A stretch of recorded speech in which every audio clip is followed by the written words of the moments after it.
Nah, topik yang saya angkat kali ini adalah topik yang memang sangat sudah hampir terlupakan oleh kita. Saya sempat bertemu dengan Bu Arni, beliau kemudian mengundang satu orang ibu yang sudah lumpuh selama setahun, sempat sempat mengalami amnesia juga selama setahun karena beliau mengalami stroke dan sebagainya.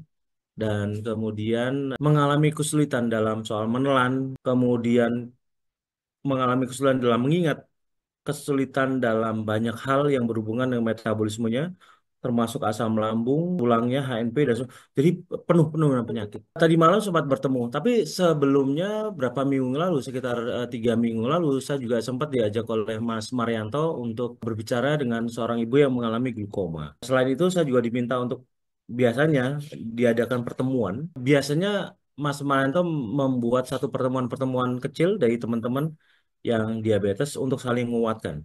Tapi memang apa yang disampaikan oleh Bu Arnis memang benar, banyak sekali teman-teman terutama yang baru angkatan baru, terutama angkatan baru ya. Itu saling mencampurkan urutan-urutan dalam pelatihan mobi, terutama pada penggunaan-penggunaan sayur. Perlu saya sampaikan Bapak Ibu bahwa penggunaan sayuran, penggunaan bumbu-bumbu itu hanya diperbolehkan apabila Bapak Ibu sudah melakukan V terbalik dan hasilnya sudah diuji selama 4 kali itu, di mana tidak terjadi perubahan signifikan pada gula darah. Nah, hal ini yang nampaknya sering tidak dimengerti dan tidak dipahami bahwa aturan-aturan anggota sudah yang itu V terbalik dengan anggota baru sama. Tidak, Bapak Ibu. Mungkin Bapak Ibu ada yang baru ya, ada yang baru. Jadi urutan-urutan MOBI itu adalah selama 4 bulan mencoba melakukan proses perbaikan sel, yaitu regenerasi sel. Jadi Bapak Ibu mengetahui bahwa di tubuh itu penyembuhan terjadi sebenarnya apapun caranya, apapun cara naturopatik, apa cara medis, itu selalu menggunakan prinsip yang sama. Bahwa yang menyembuhkan tubuh manusia itu sebenarnya bukan obat, bukan obat. Obat itu hanya merupakan pengantar saja agar orang menjadi sembuh. Tapi yang bisa menyembuhkan diri sendiri adalah tubuh kita sendiri. Dan prinsip yang digunakan untuk penyembuhan diri sendiri adalah prinsip regenerasi sel. Dan itu saya pikir tidak bisa diotak-atik karena sistem tubuh manusia memang sudah sedemikian rupa dibuat oleh Tuhan sehingga sempurna. Jadi kalau andai kata tubuh sakit, tubuh akan menyembuhkannya. Kalau tubuh rusak, tubuh akan memperbaikinya. Kalau tubuh salah, tubuh akan mengkoreksinya. Itu prinsip regenerasi sel. Lalu apa sih sebenarnya prinsip regenerasi sel? Regenerasi sel adalah di mana kesakitan seseorang itu datangnya dari karena sel-selnya tidak berfungsi dengan benar atau sel-selnya sudah kedaluarsa. Kenapa kedaluarsa? Karena setiap sel di tubuh kita yang jumlahnya 37 triliun tadi sebenarnya punya tugas dan fungsi. Ada yang berkumpul dia menjadi kelompok jantung, ada yang berkumpul menjadi kelompok ginjal, ada kelompok paru-paru, kelompok usus, kelompok hati, kemudian menjadi telinga, menjadi mata, menjadi mulut dan sebagainya. Semua sel-sel tadi itu punya umur. Seperti saya sering sampaikan bahwa seperti kulit 30 hari, sel darah itu 120 hari, kemudian usus 8 hari, jantung 500 hari, terus kemudian otak itu 5 tahun ya. Ada bagian pembagian-bagian tugas. Nah, kenapa orang di mobil harus makan protein dan diturunkan gulanya? Karena pertama, gula itu adalah kalau jumlahnya sedikit nggak ada masalah, dia akan menjadi sumber tenaga yang bagus. Jadi seseorang bisa juga panjang umur apabila dia tetap menggunakan gula itu sebagaimana mestinya. Artinya dia menggunakan gula secukupnya saja. Akan tapi kalau andai kata gula berlebihan, maka dia akan menjadi racun buat tubuh kita. Saya menyebutnya keracunan karbohidrat, keracunan tumbuhan. Karena hampir semua makanan karbohidrat datangnya dari tumbuhan. Kadang-kadang hipotesa saya ini dibantah oleh banyak orang yang merasa berkepentingan dengan cara-cara pengobatan ini karena dianggap cara saya agak aneh, tapi menurut saya tidak. Saya hanya bertujuan agar manusia-manusia yang sakit itu pada dasarnya adalah sel-sel tubuhnya itu banyak yang mati karena waktu memang sudah meminta dia untuk mati, tetapi tidak ada penggantinya. Karena tidak ada penggantinya, akibatnya seseorang mengalami sakitan. Apakah dia sakit pankreasnya jadi kosong, jadi diabetes, kemudian sakit livernya sehingga dia bermetabolisme tidak benar, sakit banyak ya paru-paru sehingga kemampuan pernafasannya bermasalah, sakit jantungnya itu karena bermasalah. Tapi sekali lagi Bapak Ibu, semua organ-organ yang sakit selalu dimulai dari regenerasi sel yang tidak berhasil. Tidak karena tidak berhasil, makanya alat-alat kerja dari organ-organ itu menjadi kedaluarsa selnya. Tidak mampu melakukan kerja optimal. Karena tidak mampu melakukan kerja optimal, sakitlah. Kita menyebutnya sebagai sakit, mengidentifikasinya sebagai sakit. Ya, Bapak Ibu. Nah, lalu permasalahannya adalah bagaimana action kita? Apakah kita harus mengandalkan obat? Bapak Ibu, saya ingin beritahukan pada Bapak Ibu. Obat-obatan itu pada dasarnya tujuannya baik. Tapi ada juga obat-obatan yang pada dasarnya adalah merubah siklus metabolisme kita menjadi melenceng. Seperti misalnya, saya baru mengetahui dari beberapa dokter dan juga literasi yang saya baca, berapa obat darah tinggi, hipertensi. Bagus, dia tujuannya adalah membuat pembuluh darah mengalami vasodilatasi. Vasodilatasi. Jadi, seseorang yang tekanan darah tinggi, apabila minum obat sesuatu yang direkomendasikan, saya tidak akan sebut obatnya, itu biasanya orang itu setelah minum obat, pembuluh darahnya akan terbuka, akan membesar. Karena akan membesar hasilnya apa? Hasilnya tekanan darah akan turun. Yang ditakutkan oleh para para dokter itu adalah orang-orang yang mengalami darah tinggi, pertama tekanan darahnya naik, kemudian jantungnya membesar. Jantungnya mengalami pembengkakan. Biasanya karena tekanan darah itu. Lalu memanipulasinya gimana? Kalau dokter, kalau medis biasanya dengan memberikan obat yang punya sifat vasodilator. Vasodilator itu adalah obat yang bisa membuat agar pembuluh darah membesar. Tapi ada dalam golongan obat-obat ini yang ternyata menggunakan salah satu pengaruhnya yang membentuk yang dinamakan dengan beta blocker. Beta blocker itu adalah di mana obat hipertensi ini ternyata merangsang agar hormon adrenalin tidak terlalu aktif. Karena hormon adrenalin tidak terlalu aktif, padahal hormon adrenalin adalah berfungsi juga untuk memacu jantung melakukan berdenyut lebih kecil, lebih besar atau lebih rendah. Nah, dengan mengatur agar hormon adrenalin tidak aktif terlalu banyak, maka detak jantung menjadi lebih lembut. Nah, karena lebih lembut, biasanya pada saat seseorang mengalami kepanikan, masalah tertentu yang membutuhkan banyak tenaga, jantung tidak bisa dipaksa untuk kerja lebih keras lagi. Akibatnya apa? Orang itu akan kekurangan oksigen. Karena kekurangan oksigen, dia menjadi agak sesak bernafasnya. Nah, itu pengaruh dari beta blocker itu salah satu contoh Bapak Ibu. Salah satu contoh dari kelompok-kelompok obat-obat angiotensin itu, obat-obatan yang mengagen vasodilator dari beberapa obat. Saya tidak bisa sebutkan obatnya, tapi Bapak Ibu bisa mencarinya di internet. Jadi sekali lagi, itu hanya salah satu contoh kasus. Nah, kemudian kalau sedangkan di MOBI, untuk mengembalikan kemampuan jantung itu, tidak mengalami kerja yang lebih keras atau pembuluh darah yang terlalu vasokonstriksi terus-menerus atau mengecil terus-terus sehingga tekanan darah naik adalah dengan memperbaiki siklus tidur, memperbaiki gaya hidup kita, memperbaiki pola makan kita. Bapak Ibu pernah saya jelaskan mengenai terjadinya glikasi pada darah, di mana darah bisa mengental karena kita terlalu banyak karbohidrat. Hal-hal seperti itu. Nah, kalau di kedokteran biasanya dikasih obat yang untuk mencairkan darah. Tapi kalau di MOBI untuk mencairkan darah ya diperbaiki saja. Penyebab kekentalan darah kan banyak, banyak, banyak hal. Misalnya salah satunya adalah karena adanya trigliserid yang bercampur dengan glukosa, gula darah.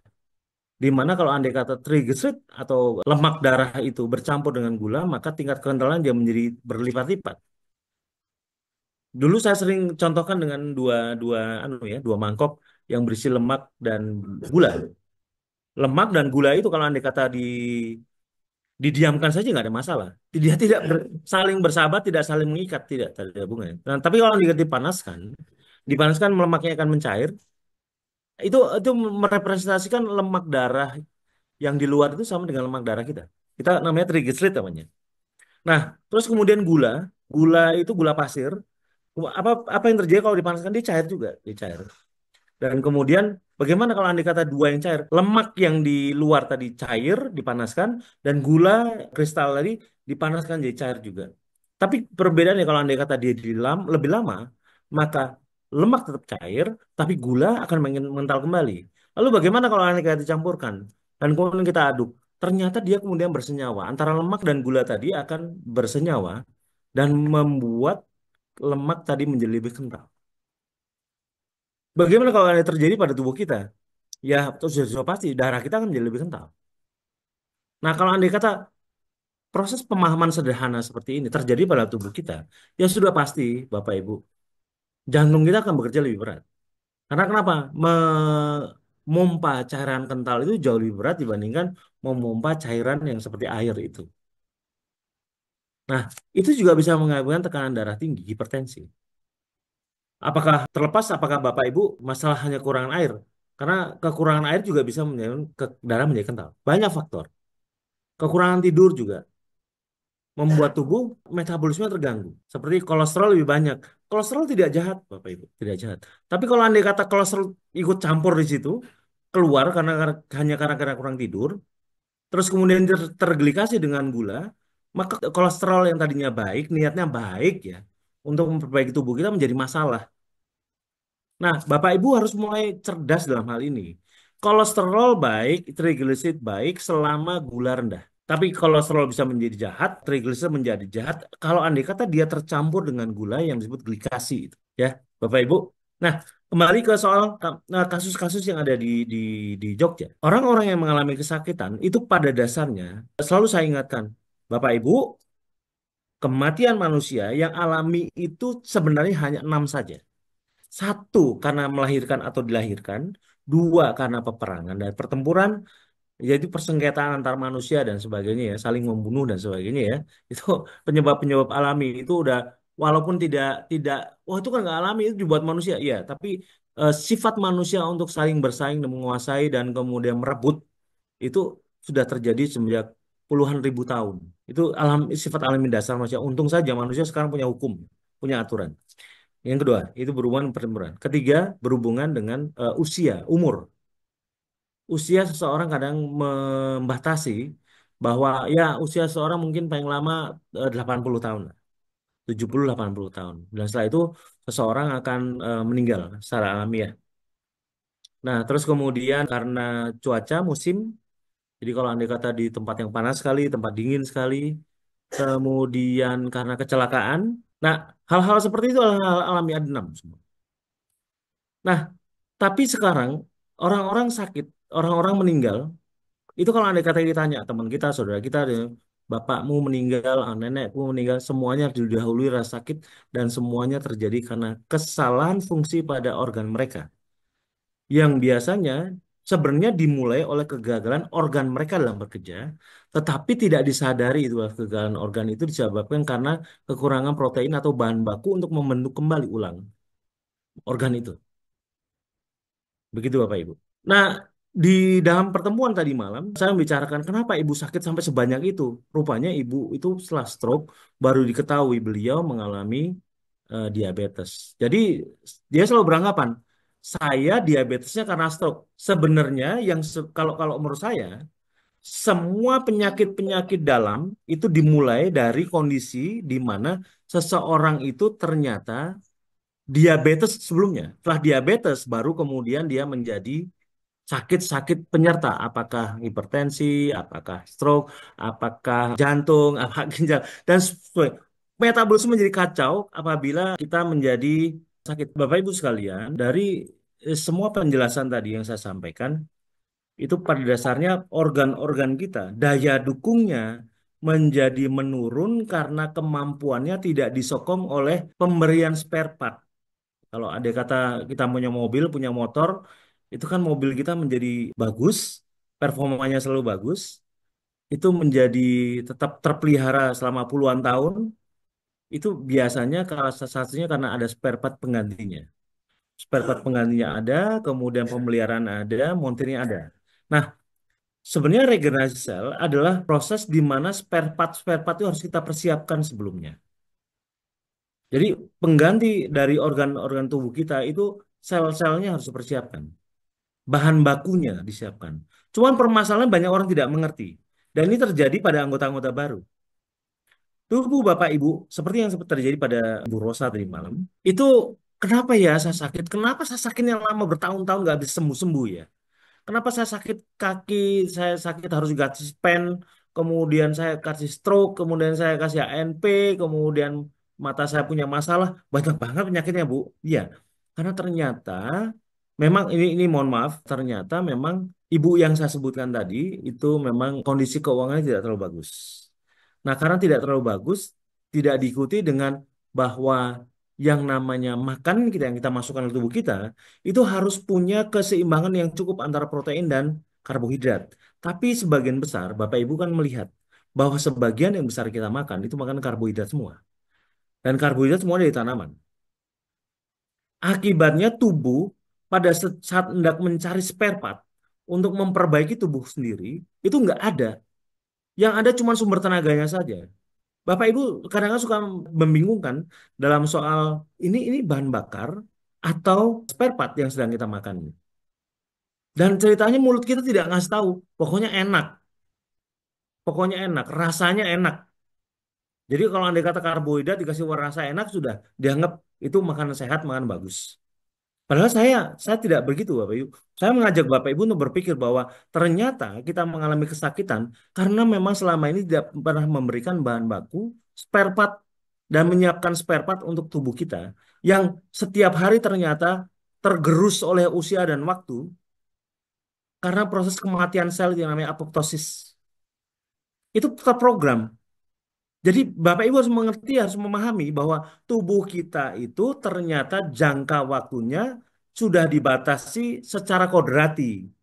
Tetapi jangka waktu hidup sel itu bisa bisa berganti. Jadi andai kata rusak, itu harusnya ada yang diganti. Dan Bapak harus mencari makanan-makanan yang bisa mengganti itu.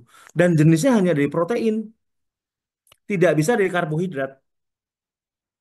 Nah, yang saya temukan pada saat saya mendapat kritikan dari Bu Ani, Pak Eko tolong dimasukkan lagi sih informasi-informasi pada teman-teman kita yang pemula. Karena kenapa? Mereka suka mencampurkan makanan-makanan karbohidrat seolah-olah mereka sudah mengikuti V terbalik. Saya memang lupa, Pak. Itu kesalahan saya.